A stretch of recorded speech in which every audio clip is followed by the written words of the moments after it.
ही कविता आहे माझ्या कॉलेजच्या मित्रांसाठी. पुन्हा भेटूया ना यार. फर्स्ट इयरचं एक सेमिस्टर ऑनलाईन गेलं. सगळ्यांनी एकमेकाला व्हॉट्सअपच्या DPवरून ओळखलं. मुलांनी बरेच मुलींना स्टॉक देखील केलं. येता सेकंड सेमिस्टरमध्ये एक दुसऱ्याला प्रत्यक्षात पाहिलं. मैत्री झाली ते अनोळखी मित्रांशी. सोबत उठणं आणि बसणं सुरूच राहिलं. एक्झामची टेन्शन आणि सिलेबसची चिंता, मित्रांशी गप्पा आणि चहाच्या चुसक्या. रिझल्ट लागताच पार्टी मागायचं. पार्टी देणारा हो हो म्हणता म्हणता गायब व्हायचा. तू कर बर्थडे, आम्ही सोडतो तुला पैसे ऑनलाईन म्हणत केक खायचो आणि गप घरी निघायचं. एकदा मॅडमनी घेतलं पुढे एक्सप्लेन करायला. टॉपर्सनी दिवे लावले. पण यार आपली तर जाम फाटली. मग काय आलेच डेज.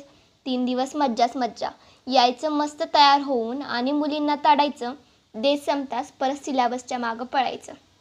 ते एक्झामच्या टाईमला सरळ रांगेत उभं राहायचं. एक दुसऱ्याला टाळी देऊन मोठमोठ्याने हसायचं. किती उडाले विषय याचं गंभीर डिस्कशन चालायचं. कॅन्टीनचा वडापाव आणि कोल्ड कॉफीचा स्वागच वेगळा वाटायचा. बोलता चालता आलास लास्ट इयर. मग काय मैत्री आणखीन घट्ट झाली. मित्रांसोबत घालवलेले क्षण हृदयात आणखीन सेव्ह झाली. ती शेवटची चिंता आणि ती शेवटची एक्झाम आता संपणार होती. कोणत्याही परिस्थितीत डिग्री आता हातात येणार होती. सुटणार होती अटेंडन्सची चिंता, कारण संपणार होतं कॉलेज. शेवटचा पेपर देऊन बाहेर आलो. वाटलं एक मोठी लढाई हरून आलो. मित्राला मारलेली मिठी आणि तोंडातून बाहेर पडलेले शब्द. पुन्हा भेटूया ना यार, पुन्हा भेटूया ना यार.